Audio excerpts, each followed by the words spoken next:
Bnei Shabbat Mekabel Migdash Melech Ir Melucha Umitzei Mitoch Afecha Ablach Shevet B'Mekabecha Ve'u Yachmod Alaichem Na'alech Adonti Tikrakada Bnei Shabbat Mekabel Inari me'afar komi Livshi bigdei tifatecha mi Al yad ben Ishai Beit Alachmi Korva El Nafshi ge'ala Vechadodi migargala Bnei Shabbat Mekabela Korva El Nafshi ge'ala It na'ari me'afar kumi. Right, let me see the words here. It na'ari me'afar kumi. Shake off, right, the dust. Shake off, shake yourself off. Get up from the dust. Livshi bigdei tifartech ami. Wear your beautiful, splendorous clothing, my nation. Al yad ben Ishai Beit Alachmi, by way of Ben Ishai, the son of Ishai. Right? Beit Alachmi from Beit Lechem. Korva El Nafshi ge'ala. Bring my nefesh, bring my soul, my being, closer to Geula. These are the words of Rav Shlomo El-Kabetz, a tzaddik here in Tzfat, in the 1500s, that wrote the song Lechadodi, that every Jewish community in the world sings Friday night, pretty much. And this is the name of the book that we're going to be getting into, right? Korva El Nafshi is the name of the book. Korva El Nafshi, written by Rav Avraham Tzvi Kluger at Yechezkel Israel, and I were zoche to meet today, this week, by way of Moshe Yedil. And he's a tzaddik out of this world, on crazy dimensions. And Be'ezrat Hashem Yitbarach, this book is going to change lives. I'm going to tell you right now what the rabbi told me when I told him I want to start learning it, and what we've been learning up until now. I told him that up until now, our chabura, we've been learning B'yam Darkecha, very deep teachings. But when I started to read this, I realized the difference. B'yam Darkecha helps us to understand our soul better and to connect deeper to the things that we're doing already. Right? We're already keeping halacha, we're already keeping mitzvot, we're already doing these things, we're learning Torah, we're praying. All of these things are actions that we do, and B'yam Darkecha was showing us how to do it in a much more meditative, much more connected, intentional, aware, dveikut-oriented way. Korva El Nafshi, I read this book and I cry my eyes out. I sit at home reading it and I just cry and cry and cry. It's not that. There's no mitzvah here. There's no concrete thing that you're adding depth to. This is life. This is the unification between soul and body, between God and creation, between our side of us that wants to give and our side of us that wants to receive. This affects everything, and it's scary to your core to go through a book like this. And he told me personally, as a person that is investing from my time and my personal mission in life, investing in souls and trying to elevate souls, he told me I'm going to go through a very, very, very, very, very, very, very, very, very, very, very, very, very hard time. He said the word koshi, which means hardship, maybe 30, 40 times. Stressing to me that I'm going to go through hell trying to do this. Why? Because I'm essentially on the most important mission that a person can do. And I'm not saying this for my pride. This is the path that I pick. This is what Hashem is showing me I've needed to be doing. Every time I tap into it, it does more for the world. And every time I go against it and I try to get a job or something else, it doesn't work out. Not for me and not for anybody around me, right? So I know I have to go down this path and I know it's going to be hard. So I'm just asking, as a chabura, whoever else is watching this, one, daven for me, pray for me. and pray for ourselves, because if it's going to be hard for me, the one that's giving it over, it has to be hard also to be on the journey and going through it with me, right? And learning this book together, because if it's hard to lift a soul, it has to be hard to just be a soul. Right? We all have souls and we all go up and down, right? So here I am by giving classes trying to attempt to spread some light to lift others, but you're the one that, all of you, the ones that you're here and the ones that you're watching online, you're the ones that are going to have to do the work. You're the ones that are going to have to listen to these messages and to realize, how does it relate to me? What did that mean for me? How could that heal me? And I promise you it will, but it's going to shake you up. It's going to shake you up and it's going to put you in uncomfortable places and make you realize things that are quite alerting and alarming, but that's why we're here. We're here in this world to work, to become better people. And Korva El Nafshi, to come closer to my being. My nefesh is the lowest level of the soul.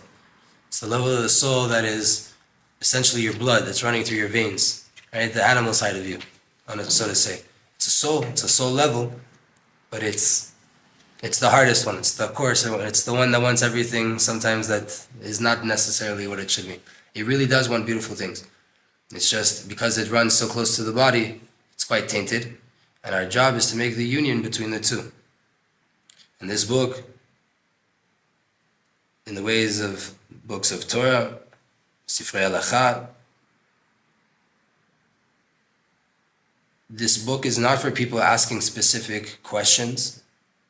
We're not answering here, right, specific, your individual question. Similar to Rachel and Leah, it's very, very fine. It's very, right? We're not coming here to say this is the way for everybody. You're going to see that is the case, right? But it's not a book that you hear and this is like bottom line. Everybody is a soul. You're going to realize what a soul is by going through this book. What a soul is and what a body is. What is the connection between the two? And just have to put that out there that obviously these are extremely deep things. They will be misunderstood by many people. The depth of what's being said will go over the head of a lot of people. And it's just a general warning that's going to happen, right? There's going to be misunderstandings. There's going to be things, because we're talking about the most deepest levels of the soul. And with that, tefillah, HaKadosh Baruch Hu, a prayer to HaKadosh Baruch Hu, that He watches over us. We're here as a chabura.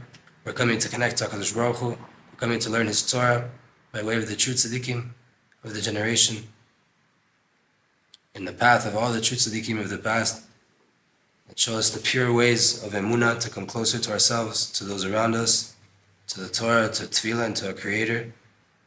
And may this light of Korva El Nafshi, and the light of Rav Avraham Tzvi Kluger, mamash, be spread into the world in a beautiful way that sits well in all of the hearts that hear it. And may there not be any mistakes by way of the translation or the interpretation. May we be as aligned as possible to the words of the tzaddik, so that it has the most powerful effect on all of us, the most purest effect. B'ezrat Hashem Yitbarach, everything in our life will change for the good. Amen. So we're going to start with the introduction. Say the name of the book again. Korva El Nafshi. Right? Like the way of many piyutim, many songs, poems that are written by tzaddikim, they write their name as an acronym, right? So Lecha Dodi's acronym is Shlomo Halevi, right? Shlomo Halevi. Shlomo El Kabetz, he was a Levi. So Shlomo Halevi. There's two Heys.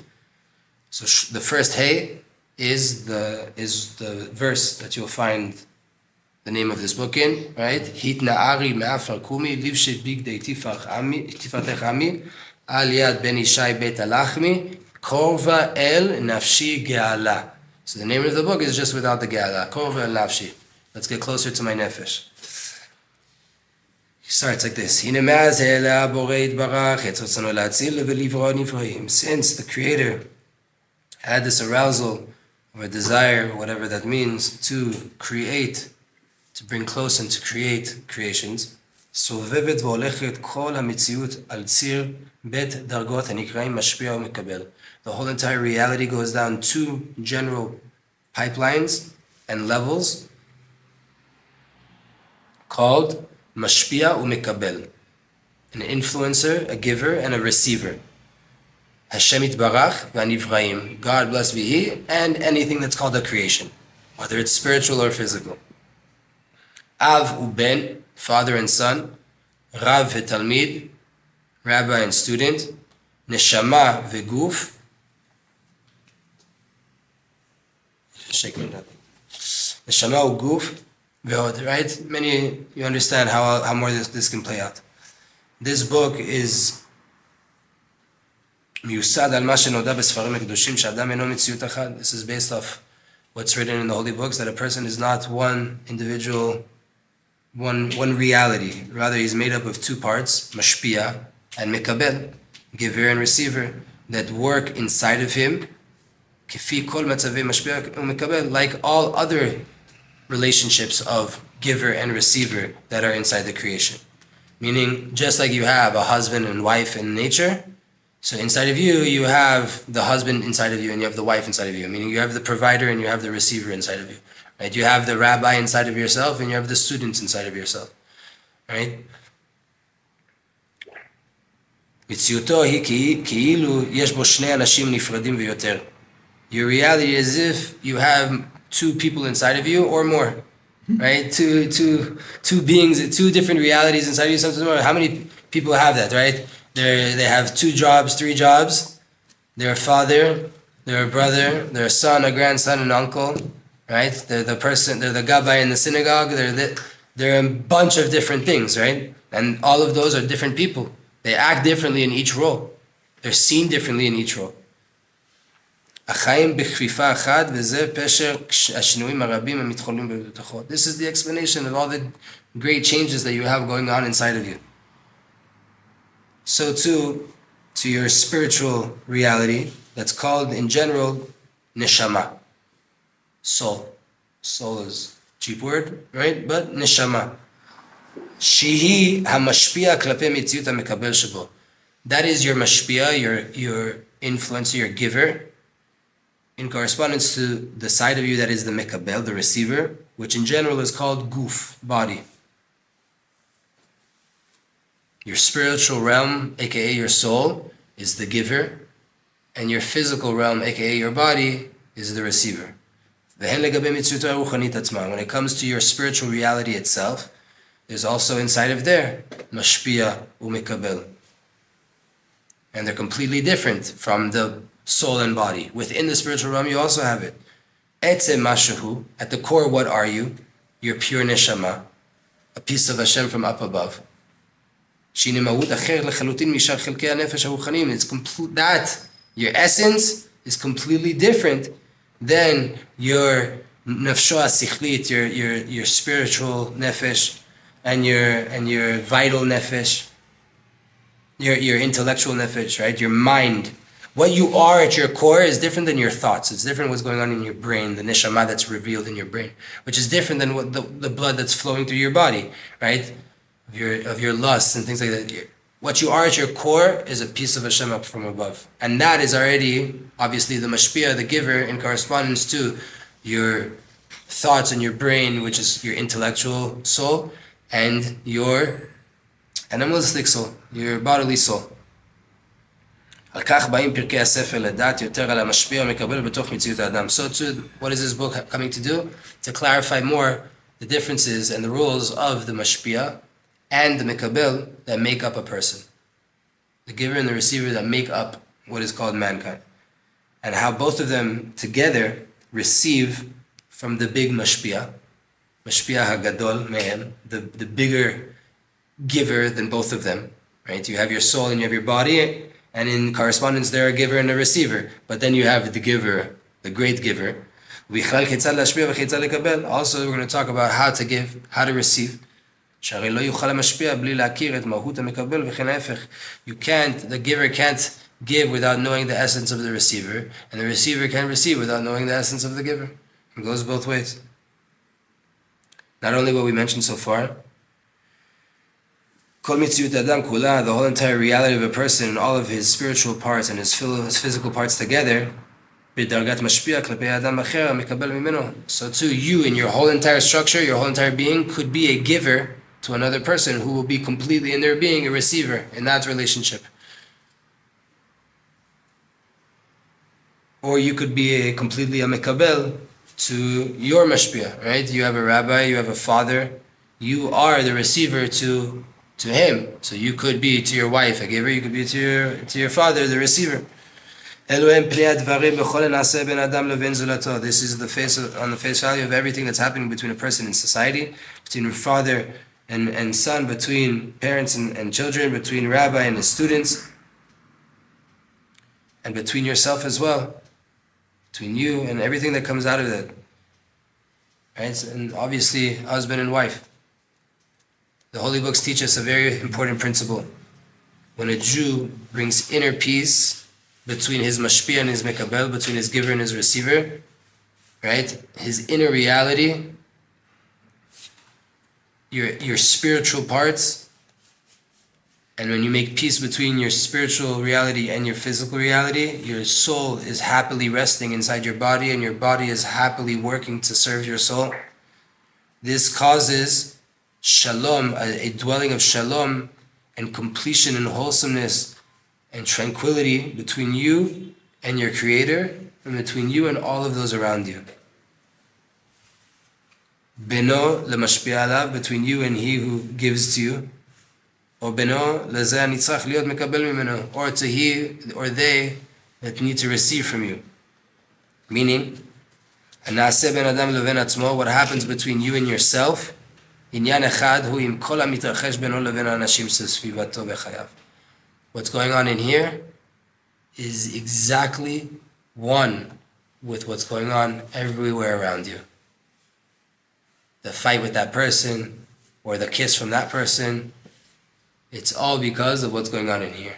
If you have inner peace, you're going to have peace around you. If you have a war going on inside, there's going to be a war around you.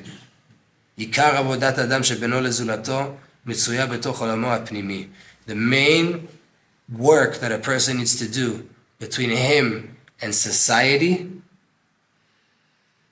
happens inside, in his inner world. Inside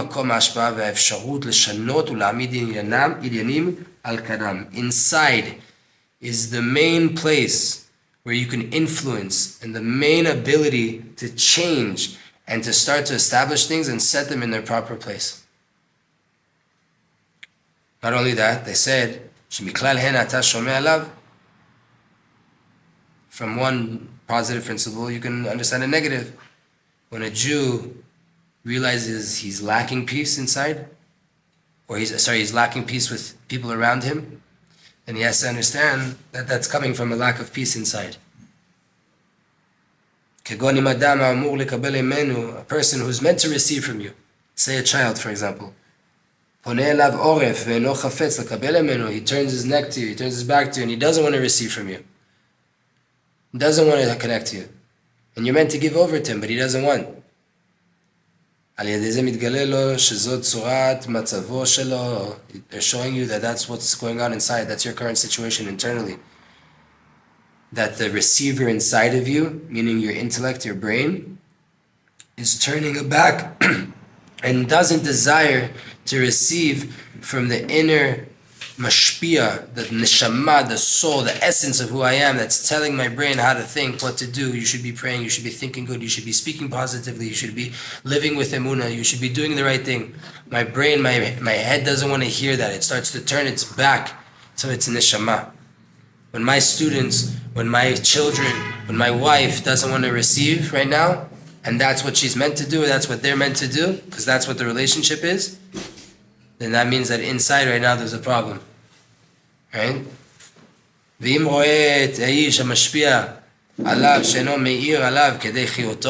you see that your Mashpia, he who's meant to give to you, is not giving to you like he's meant to, you'll learn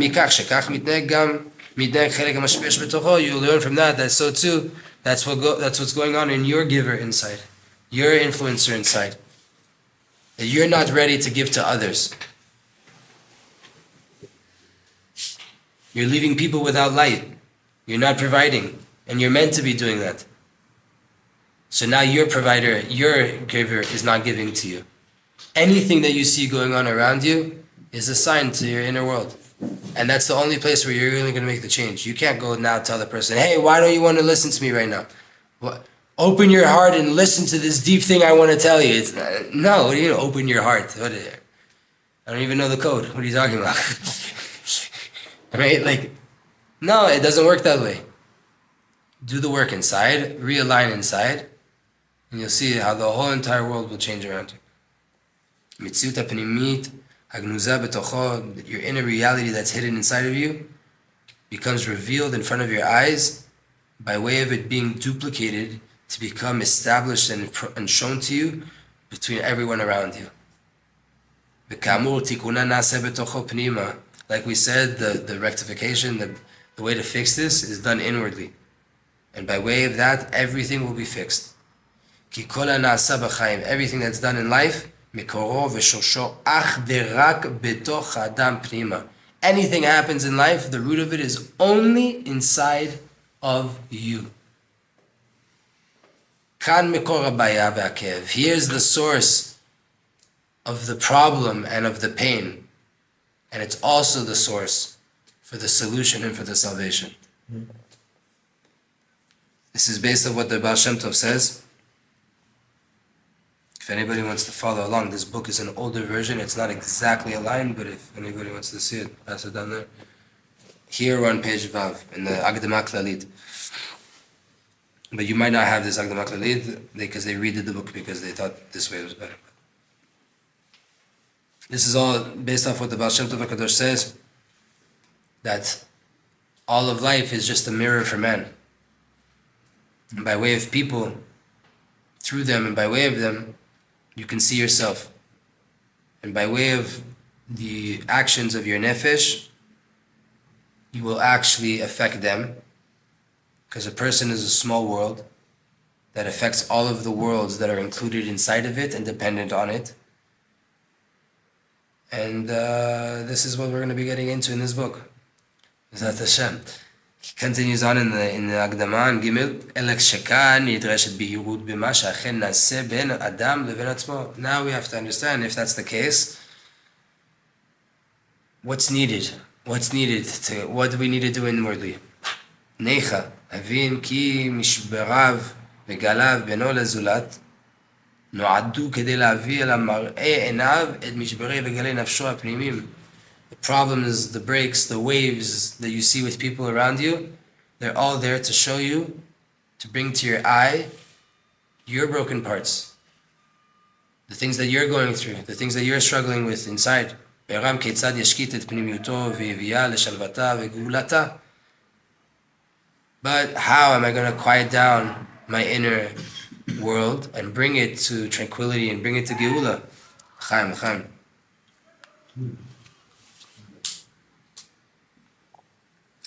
אך באבינוש בתוך האדם פנימה קיימת מערכת שלמה של יחס משפיע ומקבל. When you understand that inside of you have a complete system that's called, a relationship that's called Mashpia and Mekabel, giver and receiver, inside of you. שנעתקה כהווייתה ממש להתרחש בתוך מציאותו הפנימית, מתקרב אל פשר סוד עולמו וכל מעבריו גלותו וגאולתו. When you understand that that's what's going on, inwardly I have a giver and a receiver and they need to be at peace. I have a soul and I have a body. I have a soul and I have a brain and I have a heart. And they all need to work together and they all need to serve the bigger picture. Now already you're getting much closer to the explanations of the secrets of your soul's exile and redemption. מכיוון שעיקרו של מקבל להיות כלי גילוי למשפיע, what's the main essence of a receiver? To be a vessel of revelation for the giver. מורחב בפרקי הספר, עד היכן יש ליהודי להכיר מיהו ומה הנקודה השייכת לליבו. In the book we're going to explain how far a Jew has to recognize and be aware of who he is and what is the point that this nikuda, this unique point that has to do with his heart, because that is the main aspect of his life. This is what we have to reveal. This is what we have to illuminate in the world. This is what is my unique point. What is the hardest point that you recognize inside of you? The thing that you're working the hardest on. It might be simple and it's not important for other people. For you, you have to recognize it. And now separated from everything that doesn't have to do with you. Find your point. Take it out of the pool of things that you have to do. Of what others expect, maybe, right? Even if they look good, they look beautiful things, if it's not to do with you, it doesn't have to do with you, you find your point and you get rid of everything else. In this book, B'ezrat Hashem, these chapters, they're going to start to illuminate the derech ech la'asog rak bad, how to deal only with that inner point, only with dealing with bringing peace between Mashpia and Mekabel. B'yadoo shezeh ha'geven ha'miuchad lo b'gilui malchut shamayim b'briya ba'ofen shelo. Right now, this is the revelation that is coming to you right now from up above. It's a unique revelation that's coming down just to you. This is how it's coming down at this specific moment. You don't need anything else. You don't need to be worried about anything else. Ve'en sheni tachtav ha'oseh la'Hashem yitbarach dira kazot b'tachtonim. There's nothing like this. And a person who does this and makes the most beautiful dwelling place for Hashem in this lower realm. Right? That focuses on exactly what needs to be done, on one thing, and makes the most out of it, instead of being busy with a whole bunch of things that are not really the main aspect.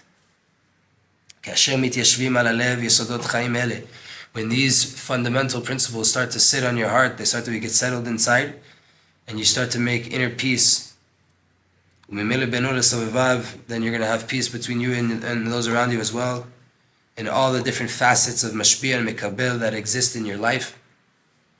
From here, מתקרב בפשטות בתמימות לעשות כלי קיבול נכון וטוב אל המשפיע הגדול יתברך שמו ויתעלה. From here, you start to make big steps, simple, innocent steps to becoming a pure vessel to receive properly the light of the great influencer, the great giver, HaKadosh Baruch Hu, Hashem, blessed be He, and may His name be ascended forever. Amen. Amen. After you start to learn how in your small world this relationship happens and plays out, and the proper relationship between a Mashpia and a Mekabel, a giver and a receiver, this complete yichud between you and your Creator, that was explained in different books as well, said that the Torah of Chassidut shows a Jew, the light of Hashem, and brings it into his heart, the Holy Torah and all of the mitzvot, and the connection of emunah between you and your Creator. It illuminates in front of you the whole entire creation and all of its creatures. And from learning Torah of the Chassidut, you receive a brand new light, also on your nefesh, also on your ruach, on your neshama, in your body, to understand what's going on in your life, and what's the explanation of everything that you're going through. But in the beginning of learning Chassidut, in the inner revelations of Hashem, the honor of Hashem that's being revealed in the world by way of the teachings of the Baal Shem Tov and his students, נלמדים עניינים פנימיים כדבר נפרד ועדיין לא ברור הקשר ביניהם לבין המאורעות חיים ודרכי נפש. We learn things separately and we don't really understand how they connect back to life always, right? How they really affect the ways of life, or the ways of the nefesh. The Torah היא הנצרכת להתקרב מרב אל תלמיד. Torah is what's needed to bring a student closer to the rabbi. And b'siyata d'shmaya, with the help of God, in this book, we're going to attach hair by hair, right, step by step, to understand the simple understanding, Shema'ala umata shavin, that up and down are equal. Kol echad, everything is one. And when a person learns about the Creator and the creation, so he learns from that what's going on between his neshama and his body, and what's going on between him and everybody around him, in all events and all things that happen. And like when Hashem said, Amar Elohim vayihi or, there will be light, b'chelek emunah shebelev u'mitzvot yidiyat Hashem, in the part of the emunah in the heart and the mitzvah of knowing Hashem. it starts to expand and spread out and illuminate mamash everything, all the mazes of the nefesh and everything that's going on in a person's life.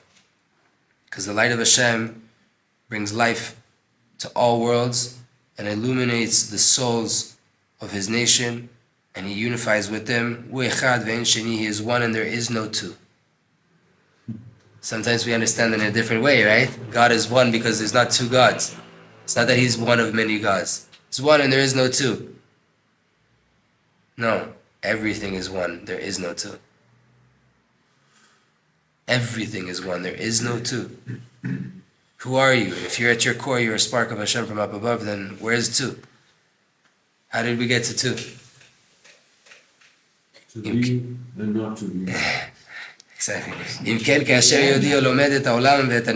a person learns about the world and he learns about the soul, you learn about the light of the Creator, blessed be He. And you learn about how the light starts to come down, and you learn about the world and about the soul. Hashem is Elohim, He is the powers, He is the forces in the heavens up above and in the earth down below. Ein od, there is nothing else. When you have a pure perspective of soul ideas, you can't separate them from their root, God forbid. They're impossible to detach. The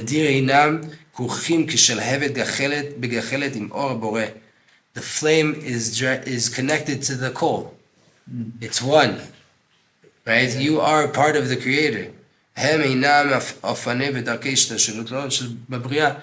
everything you see in the world is just a progression of that light of the Creator. It's the flame, so to say, of the coal just playing out. Everything's just revealing the coal, so to say, right? Everything you see in the world is just revealing the source, which is the Creator. That's the fundamental understanding of this present book. It's all about understanding your nefesh, understanding its different parts. Break it down to the different ways of lives, the waves of life, and the ways of salvation that comes from the sanctity of the Torah and its inner aspects, and the light of 7 days, Maran Baal Shem Tov HaKadosh, and his students. May their merits watch over us. Amen.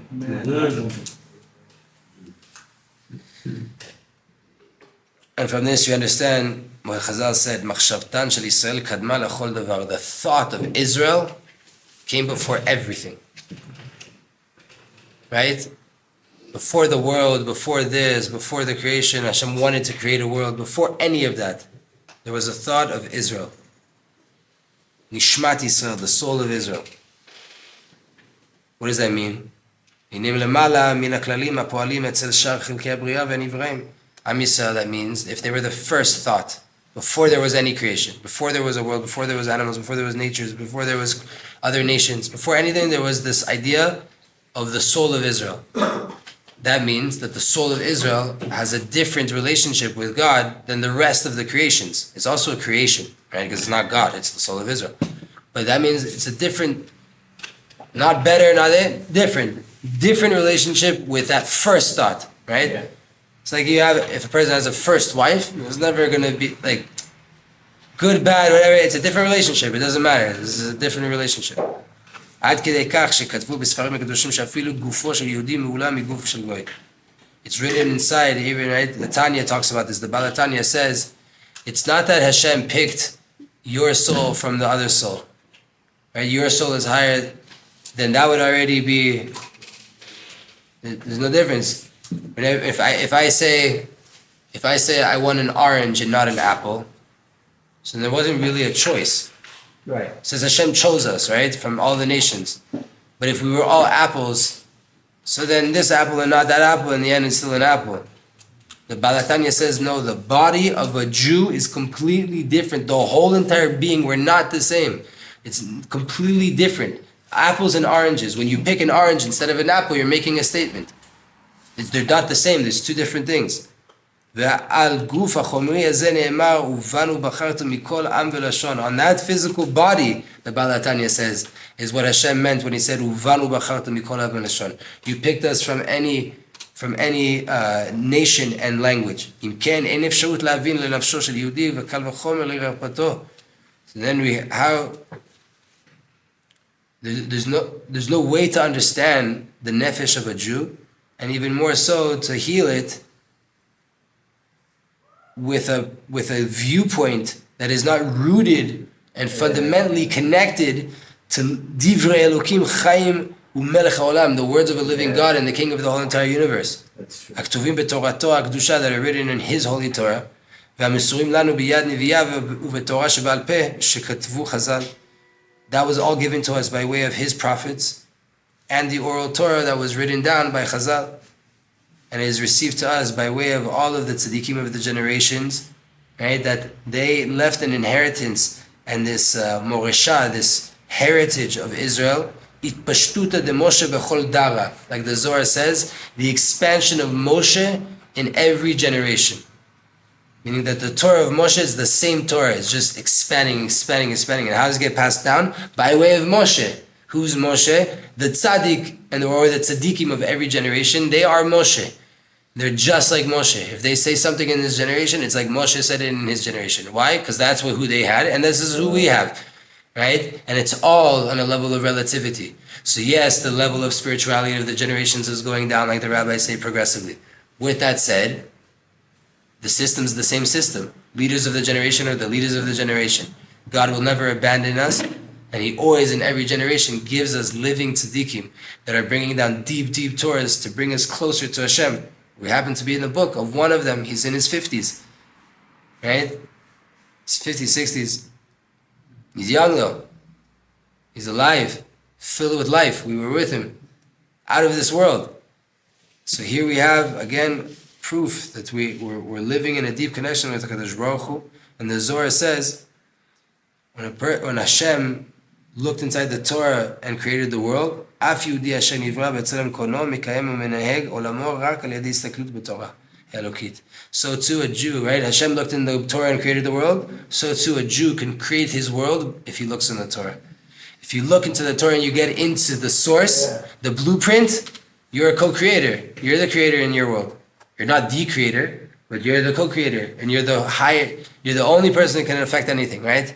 You have problems around you in your world, go inwardly, look at the Torah for advice, go inwardly and recreate the world. Change reality. Yeah. This is from the dat, the consciousness of your master, and the thought, the supernal thought, and you take from there how to live your life, right, in a godly way, with almei menuchot, on calm waters, without fighting, without all the problems. Just let's recreate. And the end of go ahead. Trauma. Yeah, exactly. So, we get started. Now is the intro. We have to start a little bit, no?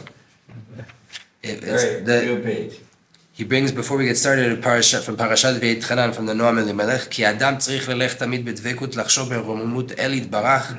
A person always has to walk with dvekut and think of the loftiness of God, blessed be He, and to discern inside of his soul and think about all of the wonders that he sees constantly, miracles, niflaot, noraim bivroav. You see miracles, wonderful things in Hashem's creation. What's the beginning to come to a level of this? That you look at the world and you see your constant connection with Hashem by way of looking at the world and seeing miracles everywhere and wonderful things. You first things first have to think about the part that was given to you from up above. That's your nefesh. It's your soul. What is it? How it does miracles and wonders. But when you don't know yourself, then you also lack any knowledge of the Creator, blessed be He. You don't even know yourself. You can't even discern what's going on in your own world. You don't even know how awesome you are. You want to know about the Creator? That's a little, right? I'll show you just before we get into the book. Just over here. Let me just tell you, if you don't know yourself, what do you think your connection with God is like?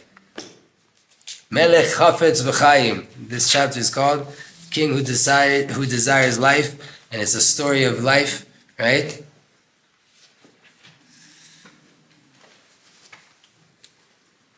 The story of life. Tehillim says, David HaMelech says in Tehillim 78, Iftecha b'mashal pi, I'll open my mouth in a parable. Abia chidot mini kedem, I will express riddles of ancient days. Asher sham'anu v'nida'am v'avotenu sipur lanu, that we heard and we will know them, for our forefathers told us about them. So, we're going to get into a story. It's long. We're not going to finish it today. We're going to start it. It's about a rabbi who just wanted to learn, and students that needed to be taught, and a tzaddik that told the rabbi to teach the students.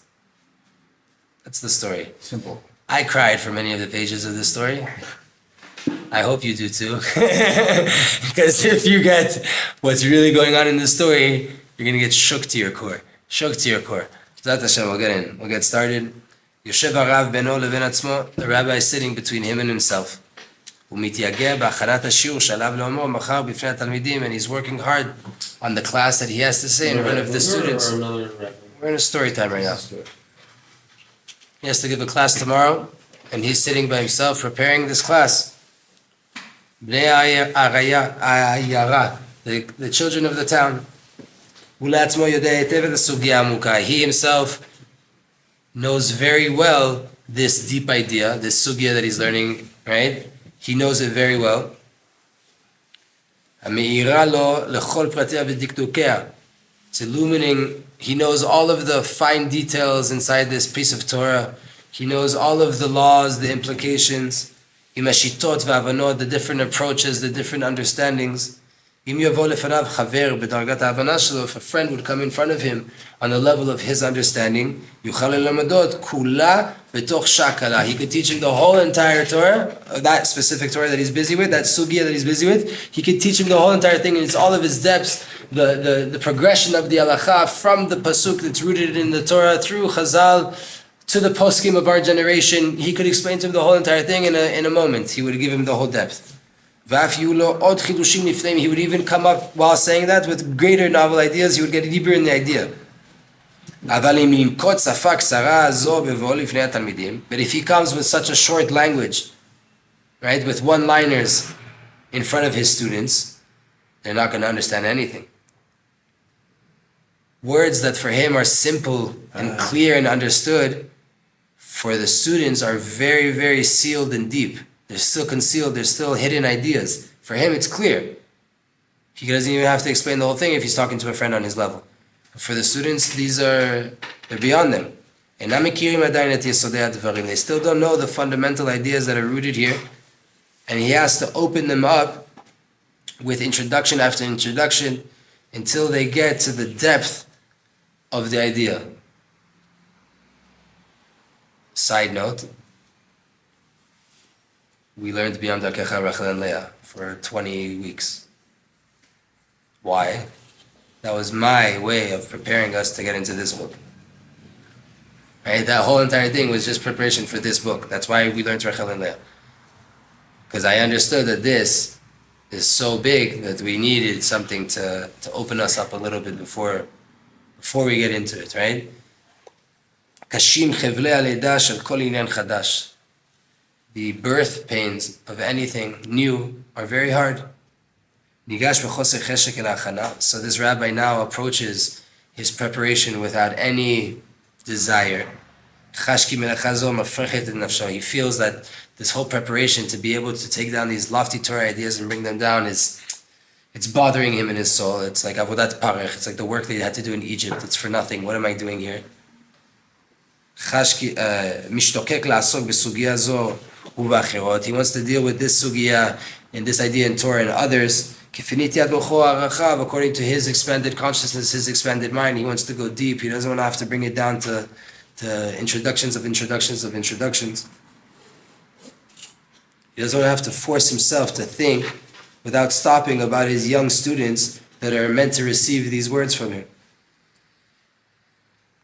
Back in the day, he used to sit in the attic of the Beit Midrash in the ancient city, sit there and relax and learn and go deep by himself, deal with Torah day and night. No one came to bother him. And then, one day, Rabbana Gadol Shel Kol Bnei Agola, the chief rabbi of all of the Jews in the diaspora, right? In the days, back in the day, there used to what was called the Nasi, the prince. He was the ruler of Israel, and in Chutz La'aretz you had what's called Rosh Kol Bnei Agola, right? Or Rabbana Gadol Shel Kol Bnei Agola, the big rabbi of all of the diaspora. So in Israel it was called the Nasi, and in Chutz La'aretz it was the chief rabbi of the diaspora, so to say. One day, so the chief rabbi of the diaspora comes. Everything happens according to what he says. He's the chief rabbi. He decides. He's the tzaddik of the generation, and he gave him a job against his will. You have to leave your own little attic in the Beit Midrash, and you have to start to give over to students.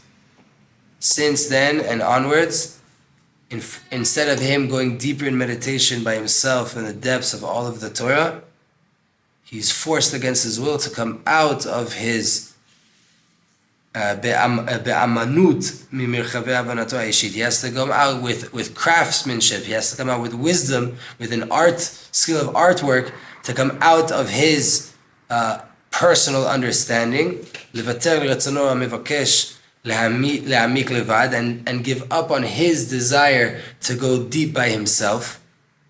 Ve'lachador el moach talmid ben kfar, and to drill now into the brain of a student who's the son of a villager.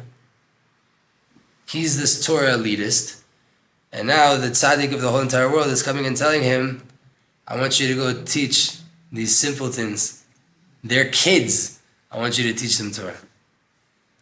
This kid still doesn't understand anything from Torah, let alone life. Recognize what are the introductions that he's lacking, how to organize everything in front of him, to pick the right words that will serve him as a ladder to bring him closer to understanding the fundamental ideas of the topic in Torah, the sugya. He takes a piece of paper, he starts to write on it, Rashi Prakim, introductions and words, examples, introductory explanations, some parables, some tables and charts. He sees, I could never give all of this over in one class. I have to take this one sugya that he can understand and explain in 20 minutes. He has to now spread it up into a few classes. He's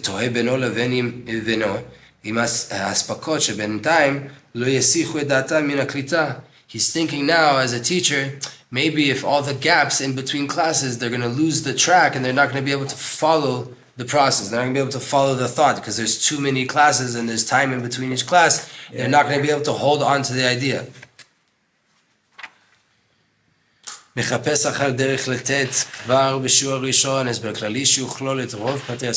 looking for a way that in the first class already, he's going to be able to give over majority of the ideas, at least to introduce majority of the ideas, even those that might only be introduced in 2 or 3 classes from now. He's trying to build a mashal, some kind of parable, some kind of story that will arouse their curiosity, that will guard their heart and keep it close to the idea. At that moment, his friend comes up, his close friend comes up, from the first days when he used to chill out in the Beit Midrash by himself and go and learn deep by himself. Another guy that was doing that comes up to him. Ben Gilo, he's of his same age. Talmid Chacham min aliyat Beit Midrash, he's a Talmid Chacham from the upper level of the Beit Midrash, from the attic of the Beit Midrash where the private people sit, and they're deep in their books, they don't need anybody. Kivan shenitkarev hala, since now he came closer to the rabbi, Kisa Rav Danan biyado al daf haktifa shelefanav. He comes, his friend starts to come close to him, he leans on his paper that's in front of him, covers it with his hands. He doesn't want his friend to see what he's writing. אינו חפץ שיציץ החבר במה שכותב עתה. He doesn't want his friend to be able to look and see what he's writing right now.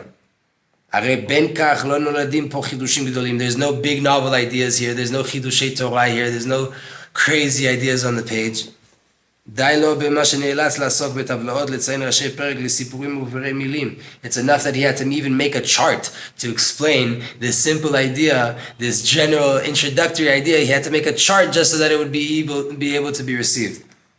מה יעשה וזה תפקידו? What is he going to do? This is his job. He's a rabbi. He has to teach. אך אינו חפץ לחלוק את העניין עם זה, but he doesn't want to share this idea, this side of him, with his friend.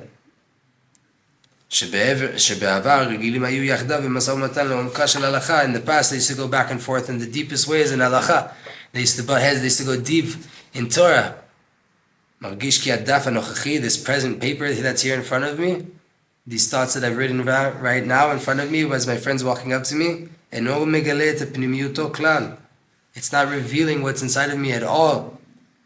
על כן, חש בו שלא בנוח. Therefore, he feels uncomfortable. He doesn't want his friend to see it. You get what's going on so far? Yeah. Yeah, we're together? Yeah. Any questions up until now? He wants to, just a recap, he wants to... Recap until now. There's a rabbi that his life, he was chilling, he was learning, he was doing his thing, going deep as possible in Torah, living the good life, his brain was powerful, he goes really, really deep, he loves his learning, he doesn't want to get bothered by anybody, he sits in the attic of the synagogue so that no one can come and even see him and interrupt him. One day comes the biggest rabbi in the world and tells him, hey brother, you're such a good learner, you're doing such a good job, I have a job for you. There's a village over here, not far away, and all the farmers' kids need a rabbi. They're not high-level students. They're simpletons. They're from the village. They're farmer kids. But you got to do it. I'm telling you, you got to do it. You don't have a choice. So now he has to go and prepare a class. He picks to give over an idea. For him, he understands it. If someone his age, on his level, would come talk to him about it, he would give it over the idea in 20, 30 minutes, and he would even come up with new ideas while talking about it. But now he has to prepare classes for villagers, for simple kids. So he's realizing how much work he has to do to bring down this idea so that it will come over easily, understandably, and that they won't get distracted in between classes. They won't lose thought between classes. They'll get the whole entire idea. What he can explain in 20, 30 minutes now is going to take him 5, 6 classes to explain. And he doesn't want to do that. And now he's writing out this paper, he's preparing the class, and his friend, his old chavruta, walks up to him. And he's so embarrassed that this simple paper is in front of him with charts and cute little stories and, right? And he doesn't want his friend to even see it, so he's so embarrassed about what he's doing that he covers up his paper.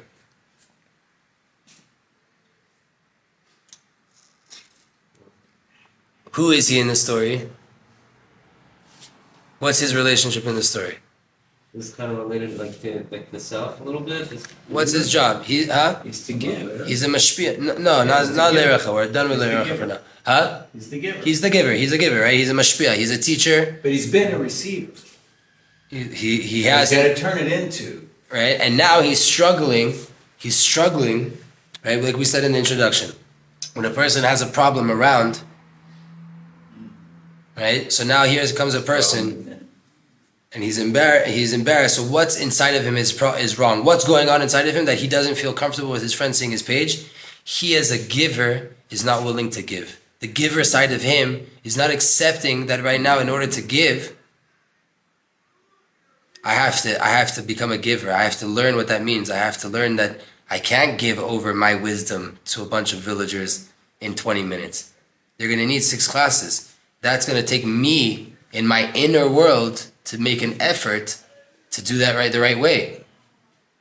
6 classes? Whatever it is. 6,000 years till Mashiach comes. There you go. And you get the 7th day, right? So now he has to go on a journey. He's not used to doing it.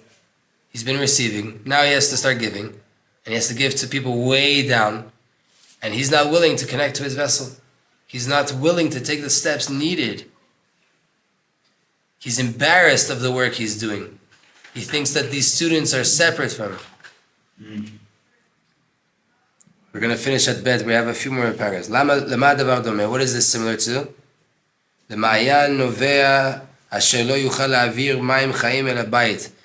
Okay, so what is this like? This is like a stream that is flowing, but can't bring living waters to the house. If it doesn't get brought into thicker pipes, and from them to narrow pipes, until it gets to the tap, right? The stream is huge. It might be a river. It might be a giant stream of water. It has to go into big pipes. They go into smaller pipes until it gets to a very small pipe called a tap, right? Your sink.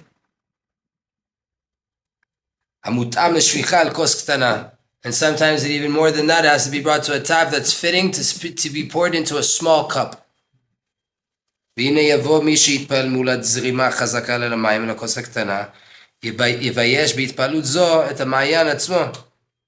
Right? If a person comes and he's like, whoa, look how hard the pressure that's coming out of the sink into the cup. Whoa! What's he doing? What's going to be then? You talk about the spring. What if we go back to the river? If that's how you look at the tap in the cup, if that wows you, let me take you to the source of the water where it's flowing in the strongest way possible. What are you going to think then? Where is the Mayan coming from? Where is the water of Mayan come from? It's so powerful that it breaks through the earth and comes through a rock and breaks out and starts to flow. Think about that. Like so too, like a strong light.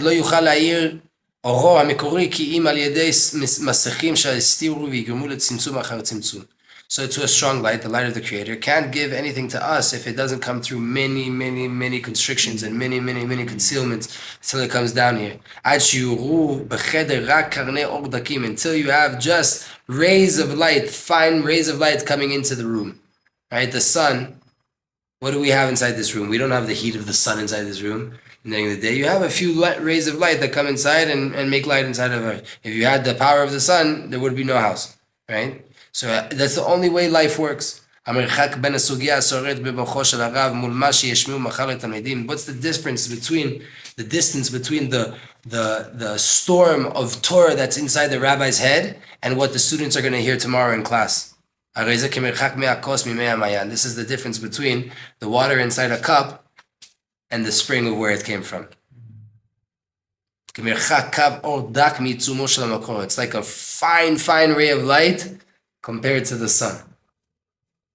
As time passes, he's at the end of his preparation. He feels this arousal inside of his soul, this inner joy, this inner content. He's finishing his preparation. He's happy that this idea now is settled. It's no longer confusing. Bilti musag. It's no longer uncomprehendable. No, the proper words and letters were picked to give it a clear language that's going to be settled and sit on the heart. He gets up from preparation. He understands with the help of Hashem, majority of the students tomorrow are going to get the ideas very well. Maybe even some of them will get one thing from another. They'll understand how the idea is going to progress. And in this moment, he knows to discern what the rabbi said to him at the beginning, to remember what the rabbi said. The rabbi told him when he gave him the job, you have a blessing to take deep ideas and to bring them down, way down. From the fogginess to the clarity. Now that this power, this hidden ability that he had, has come from potential to actualization, to realization that he's now prepared a class. He took a very deep idea and he's brought it down into an intro class. He's happy, his joy, and his heart is good. It's not easy to understand and to reveal this deep ability. Ach mishenolad, but once it's given birth to, shevach v'odaya l'Hashem yitbarach. Praise and thanks and gratitude to the Creator, blessed be He. Ata model ha'emet, now he admits the truth. Sha'achana garma lo she'gam hu yoter ba'ir b'sugya zo. He now admits that the preparation for giving the class made the sugya, made the idea that he loves so much even clearer. Yeah. Right? He loves to learn. He loves to go deep. He hates preparing classes, but now he can admit that preparing the class helped him to go deeper. He even understands it better. Lo zol bilvad, not only that, mekir betocho, ki muchan besimcha shachaverahu. Not only that, he recognized that inside, he's completely okay and content with that old friend that came before.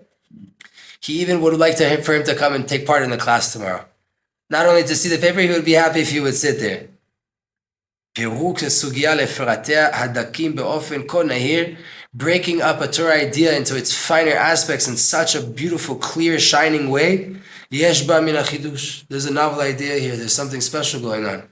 Ve'en safek shegam oto talmid chacham ben Aliyah. There's no doubt that that same friend, that wise Torah sage, that spiritual person, that old friend, even he will be blown away and receive something from the class.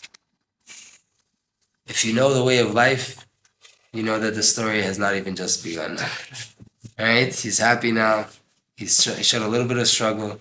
He's pushing. He did his first attempt of doing his new job of being a giver instead of just purely being a receiver.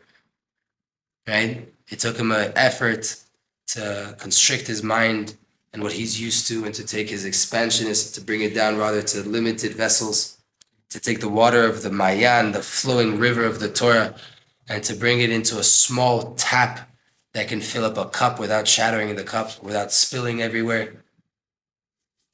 And now he's at a point where he's so content with himself and so happy that he was able to do it, that it fed his side of receiving as well. He feels even better about what he learned.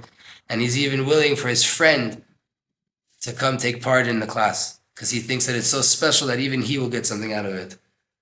The way of life is ups and downs. The story goes on for many more pages. It's going to be a roller coaster. We have to stop here for today.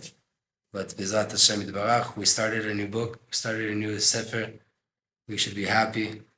We're getting deep. I'm sure you can sense the difference between this and what we've been learning so far. Right? We're talking stories here. When you talk stories, when you start to get into things like this, it affects so much. It affects so much.